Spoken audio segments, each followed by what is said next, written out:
Okay, so I'm Nathaniel Erskine-Smith. I'm the Member of Parliament for Beaches East York.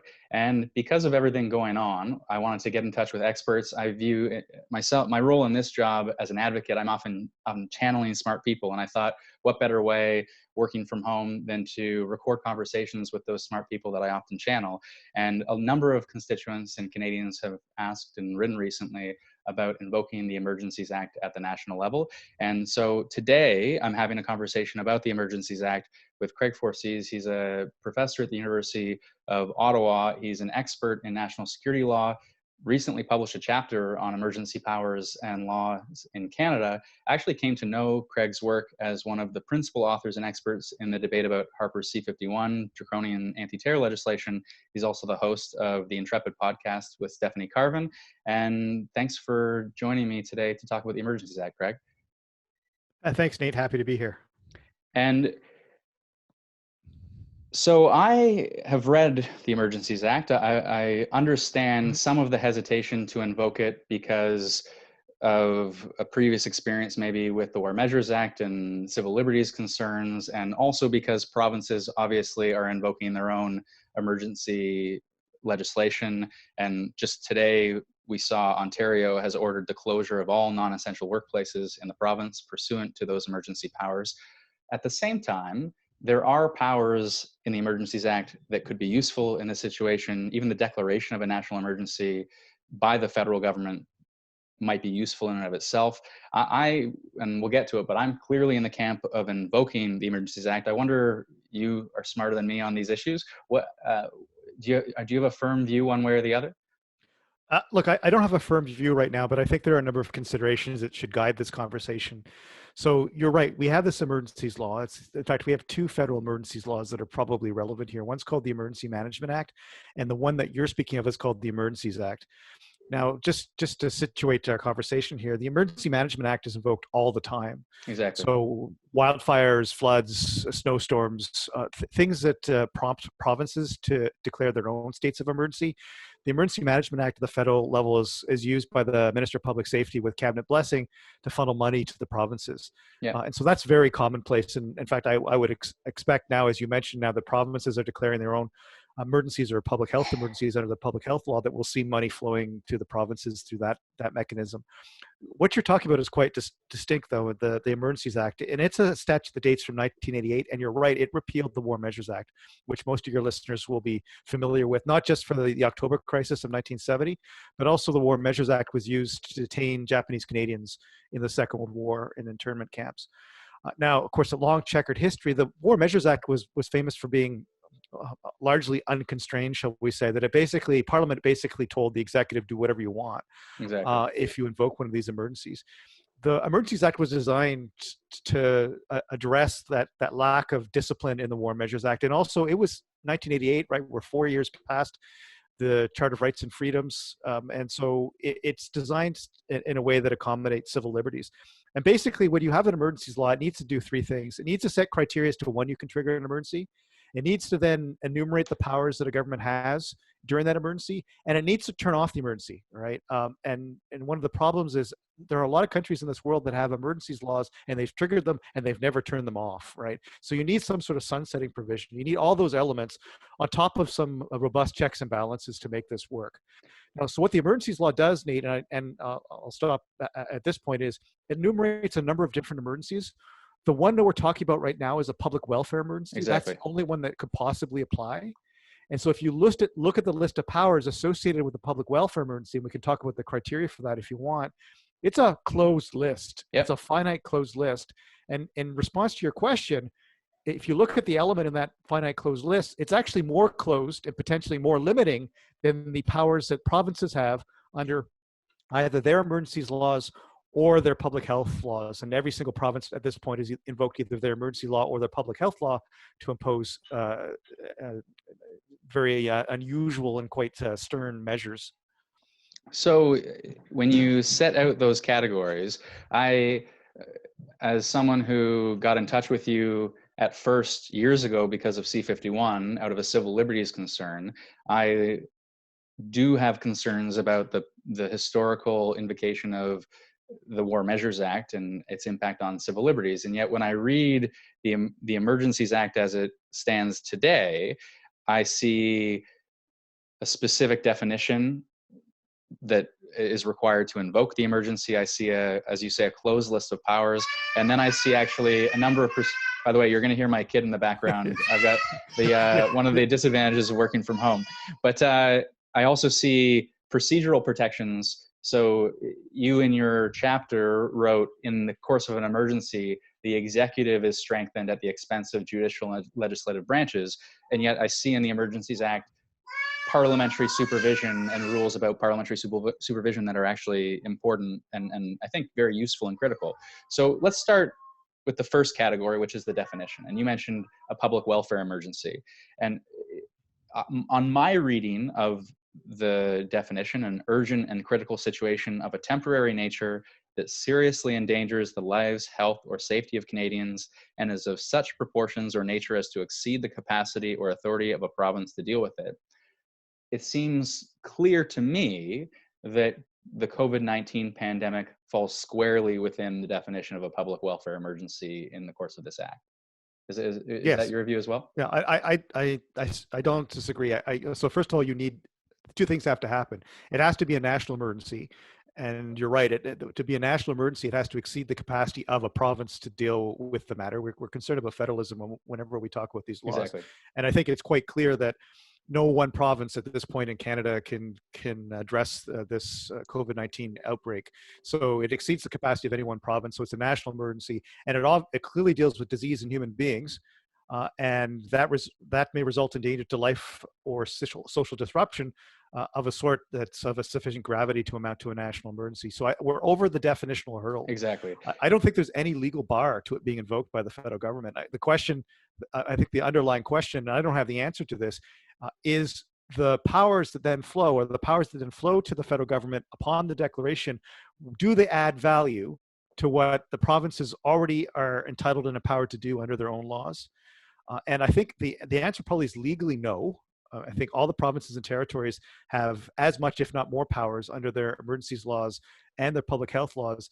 The larger question is, notwithstanding the legal question, are there operational reasons why this should be federalized? And I'm just not privy to the cold face of this, and I can't answer whether the level of coordination or lack of coordination at this point, if that's a problem, if that lack of coordination is sufficient to justify a federalization of this right now.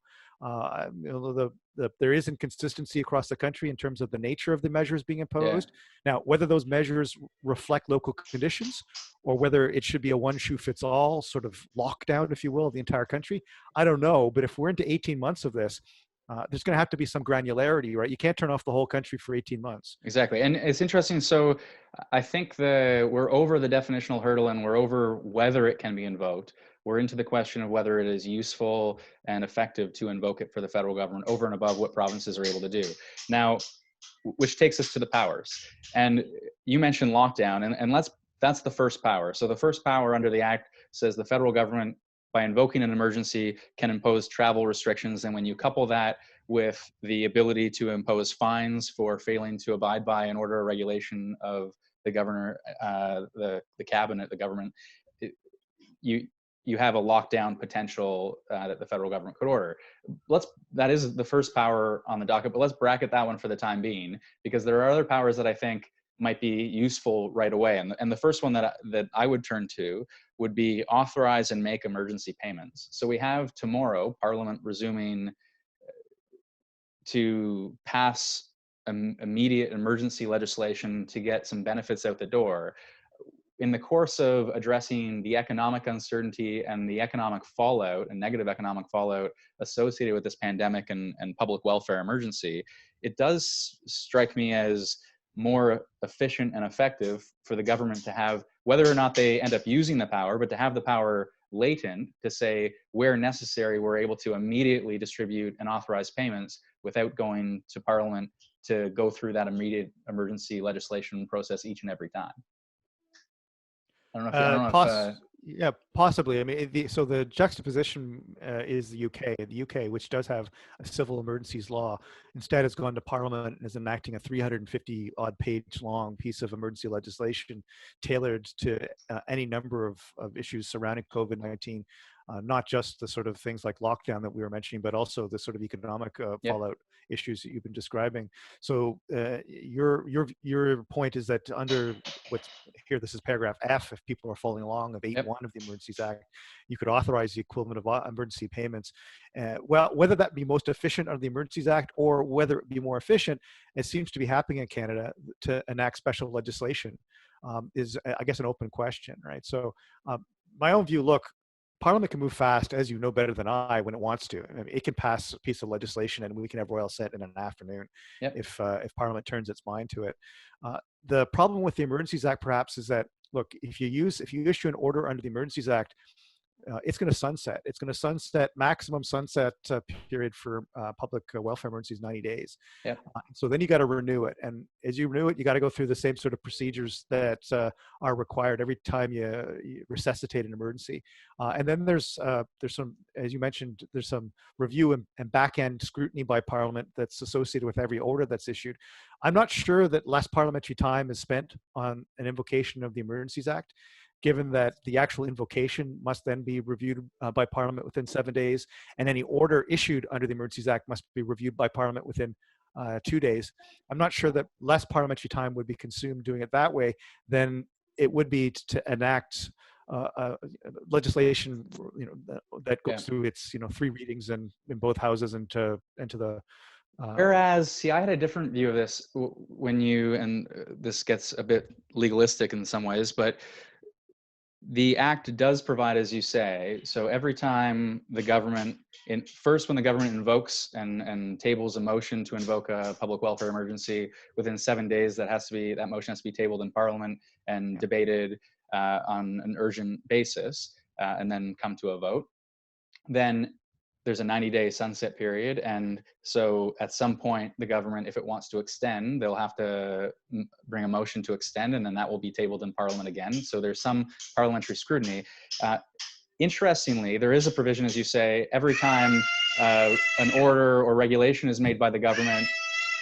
Mac's very interested in this conversation as well. But every time you make an order or regulation as government, it's tabled, and there's a few days that it has to be dealt with in Parliament, except you can amend the Statutory Instruments Act to exempt that, in which case it would be a parliamentary review committee made up of both houses that could review those orders in council. And my own view is that would be not only the most efficient way of doing it, but it would actually provide the most scrutiny, because rather than a general debate in Parliament, which in my experience doesn't lend itself to great scrutiny, you would have a parliamentary committee made up of both houses that could meet virtually, because they're more flexible in their procedures, and they could on a regular basis meet in secret and meet virtually to discuss and hold the government's orders to account and subject them to greater scrutiny. And so I think it could be done in such a way that it would provide greater efficiency. So you wouldn't have to table in the House each time. You'd have to refer them to committee, but it would also provide greater parliamentary supervision, because the committee actually functions with greater supervisory oversight than I think the House does fundamentally. I don't know if you have thought that one through, but that was my own personal view based on my somewhat limited parliamentary experience, but some parliamentary experience to date. Yeah.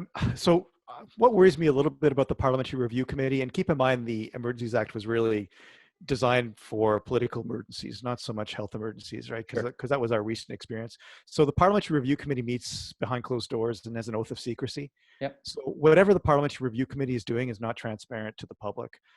And I think this goes to the importance, in my view.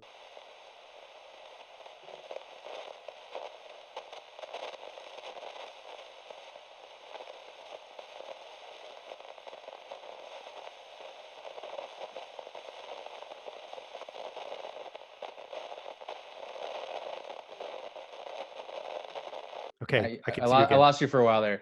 So you said goes to meeting in secret, and it goes to the importance, in your view, of, and then I lost everything smart that you said. it goes and I'll repeat that just to have the thought in full. But so the Parliamentary Review Committee meets behind closed doors, and the members must swear an oath of secrecy. And so I'm a little bit concerned that in an emergency situation, we gravitate quickly towards a lack of transparency and a non-disclosure of a sort that might be important in a political emergency, if Right. we were dealing with a war, for example, Right. but probably are not helpful at all to the cause in a public welfare emergency. Right. As best we can, I think we have to maintain our democratic system of governance and the regular operating of our institutions. In fact, I'm quite concerned that Parliament isn't sitting, right? And so the British Parliament sat throughout the Second World War, and yet our Parliament is not sitting. Whether Parliament can sit physically and maintain social distancing, of course, is an open question. Probably not. But it Not with a seems full house, but with a partially full, with a partial house and reduced quorum potentially. sure, and why not get on Zoom, right? I don't really care where the mace is Exactly. in terms of calling the House into session. I think it's very important for the public to see that our means of governance remain intact. That's especially important, it seems to me, if we're going to federalize this and call it an emergency. So I'm really concerned. I guess my concern would be, look, if we're going to invoke an emergencies, then we really need to have a robust parliamentary presence so that with the hindsight of time, when we look back, we can say, look, the checks and balances were there. I don't know if I would want to invoke emergency and move right away to a body that's going to be operating in secret. Though that body can, especially in a minority parliament, maybe some comfort, but that body can revoke and amend orders made by the government. So while they may sure, meet, but it's not but its just deliberations are in secret. Agreed. Which maybe ought to be amended as far as it goes in the course of this, and maybe with unanimous consent of the committee, maybe could be.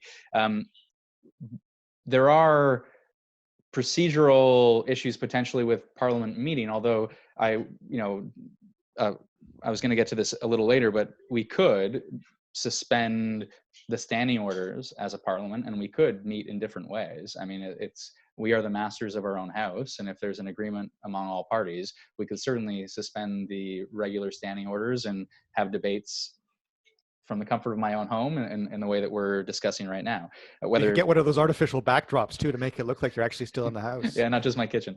So to get back to the power, so I do think the authorization and the making of emergency payments, and I'll use non-EI but related benefits as an example. People talked about a universal basic income in the course of, and some countries are paying citizens directly by way of check.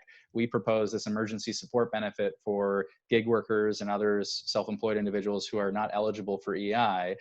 That, to the extent that requires a whole separate legislative scheme, that's of some concern to me if it's going to slow the process down versus getting dollars out the door in a more immediate way, in which case having the ability for cabinet to say we're authorizing and making these emergency payments in some immediate way by virtue of the Emergencies Act is appealing to me.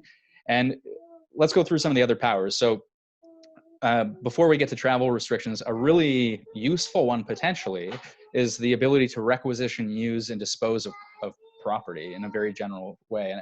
And I wonder what you think about one, and we can talk about the privacy concerns, but certain companies in our society, big tech companies, smartphone related companies, take your Google, Facebook, that geolocate individuals on a regular basis. If we know that as soon as someone is diagnosed with COVID-19, we do have the technical capacity to backtrace all of their steps and who they've come into contact with, and then to make sure that any individual that has come into contact with that person diagnosed are then mandated to self-isolate, as an example. That is property of a company at the moment. That is technology that exists. It would presumably be useful in the course of this crisis, and the power under the Emergencies Act would allow the federal government to do so in a fairly immediate way. So there are, and that's one How element. How do you get there though? Like, I'm not sure where in that list of factors in Section 8 there's an override on privacy interests.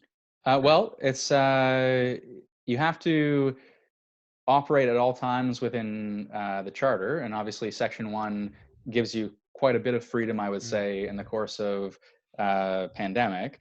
But when it comes to the property of a company, I think you do have, which is what this information is, I think you would have the ability of a federal government to say to Google, work with us. We're going to order you to work with us and hand over the geolocation data, for example, which is the company's property. Also, obviously, invokes privacy interests, and we have to make sure that there's strong privacy oversight as far as how it's used. But that would be one, whether that's acceptable from a privacy standpoint, but it would be a power related to property that could be invoked by way of the Emergencies Act. Another one, for example, would be when we look at a recent announcement, a fairly soft one, about working with companies to retool industry to advance testing supplies and medical supplies. I've read from a professor at the Rotman School of Management to say this requires wartime efforts. It requires centralized efforts. Capitalism and the market is efficient, but we need speed at the moment. And so we should be pushing industry and ordering industry in a more forceful way to build the supplies that we need. And again, the Emergencies Act would allow for us to do that. Even before we get to lockdown or restrictions, there may be other useful measures here that the provinces are not currently undertaking. Yeah, so I think the provinces have the power to do that. This question is your point, which is that are they doing it and can they do it efficiently without competing Exactly. one with the other? Exactly. And yeah, I think that's a valid point. I mean, I wouldn't also forget about the Defense Production Act, which most people don't know about. Section 15 of the Defense Production Act does allow the minister to stockpile and make orders of the private sector. I don't think it's ever been used. I have no idea how to interpret it, but it's there. And I read that because I saw other people mentioning it. I read it, and I don't think it would apply to a situation like this, Probably where, not. Yeah. yeah, I mean, it would Although it's apply for in the a needs of the wartime community, right? context. Well, yes, most of the references in the Defense Production Act are to defense supplies. Yeah, And exactly. Section 15, it talks about the need of the community, which is different terminology. Yeah. I mean, I think you're right, Nate. I mean, I think there's some latitude here. I certainly think there's probably latitude under the Emergencies Act to compel production of various sorts if need be. Yep. I'm going to be agnostic on the privacy issues. Sure. I have to say that if you're going to get into the sort of complicated issues that are raised by tracking apps and the like, which do raise important charter issues, Oh, big time. I think you're Without probably question. looking there at specialized legislation. And again, I think Parliament can move quickly if it needs to. I'm a bit reluctant to see this done on the Emergencies Act. You maybe have more faith in the ability of Parliament to move quickly than I do. Well, you know, it's not unknown, right? For stuff to go through in an afternoon, right? The thing is it more complex, any more complex to go through an afternoon in Parliament than it is to draft all these regulations? Because the text would have to be there, right? Whether you call it an order under the Emergencies Act or a piece of legislation, you still got to draft the text. That's right. And the issue then is, what process do you follow? Do you make it an executive instrument under the Emergencies Act, or do you go through Parliament? You know, the more we trench on civil liberties, the closer we get to that point where, you know, the War Measures Act experience starts to grate.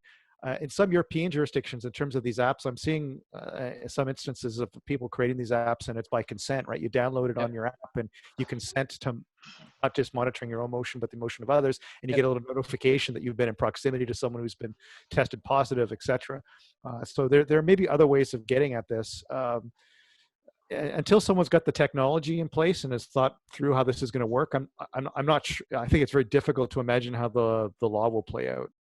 What about I had a list of potential measures that could be useful over and above before we even get to travel restrictions and a lockdown, which is on most people's mind, I think. But when it comes to, say, foreign healthcare workers who are not authorized yet, as of the rules that we currently operate under, to provide services, we could put all of the potential health resources, again, directing people to provide essential services is a power that resides in the Emergencies Act. And we could say everyone with a medical background, regardless of the country that you're from, regardless of the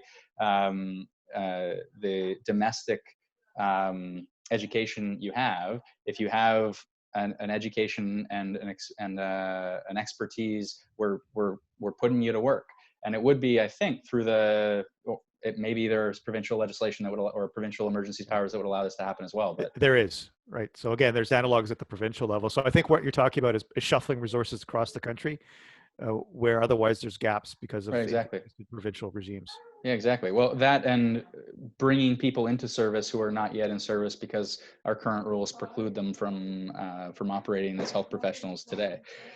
So it does seem to me there are some useful pieces to the Emergencies Act even before we get to the lockdown, but because most of the questions I have received are about why, why are we not declaring a national emergency, which I think in and of itself is maybe a useful, just to elevate in people's minds the importance of this.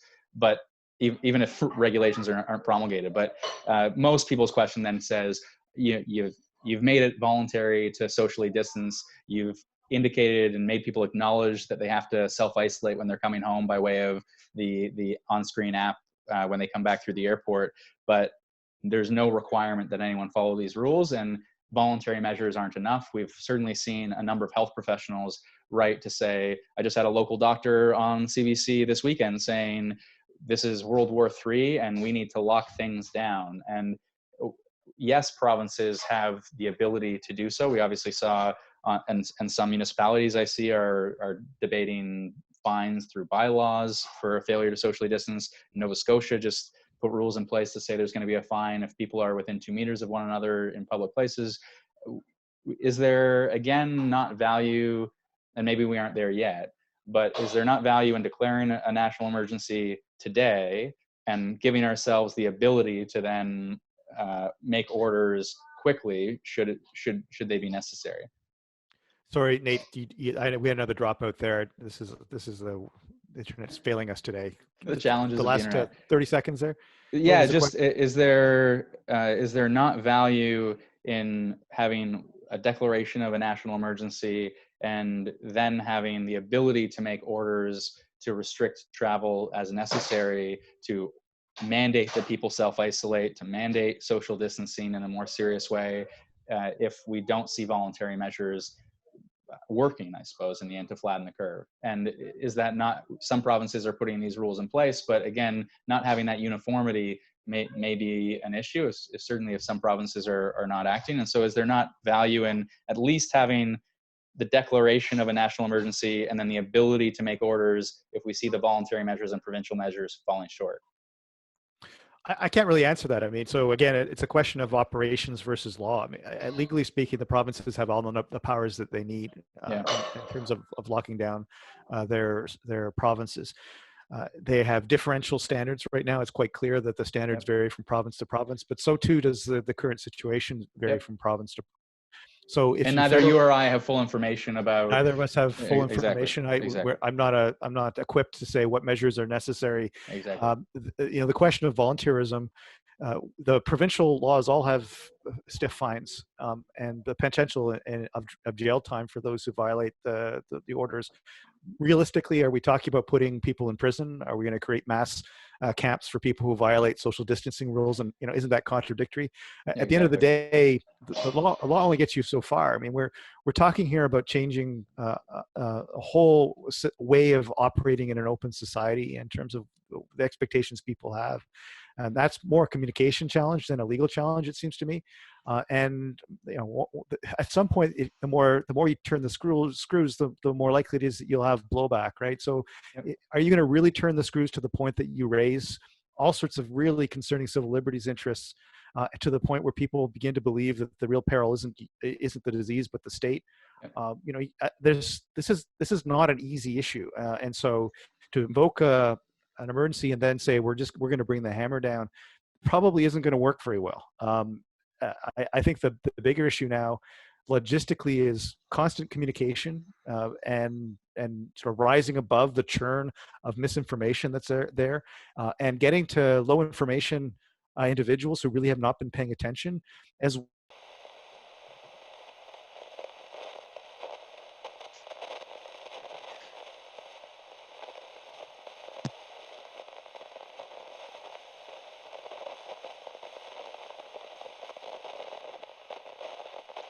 on a dime.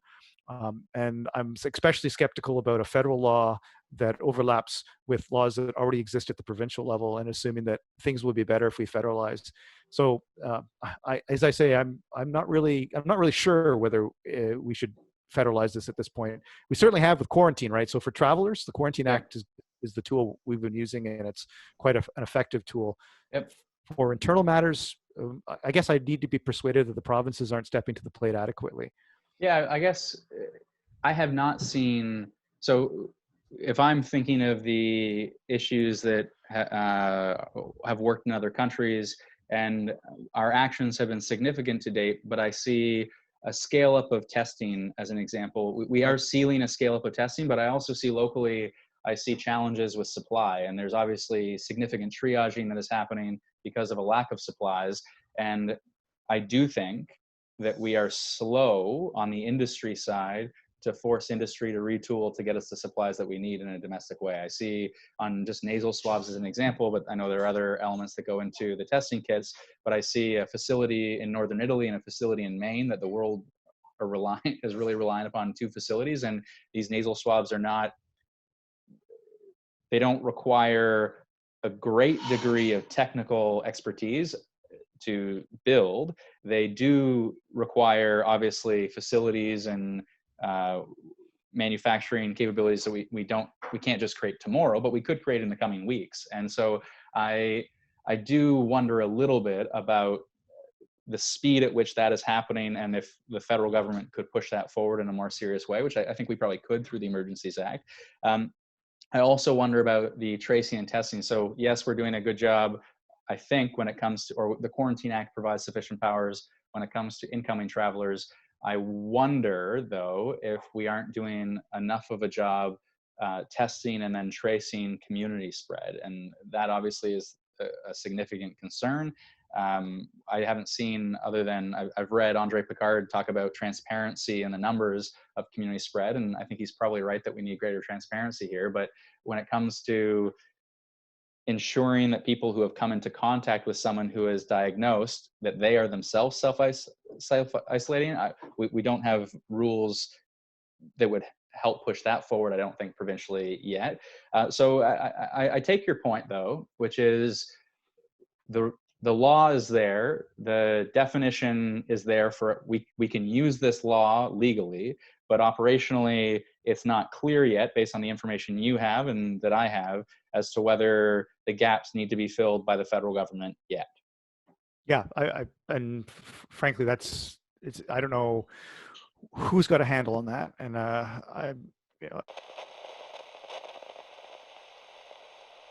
you're cutting out a bit here.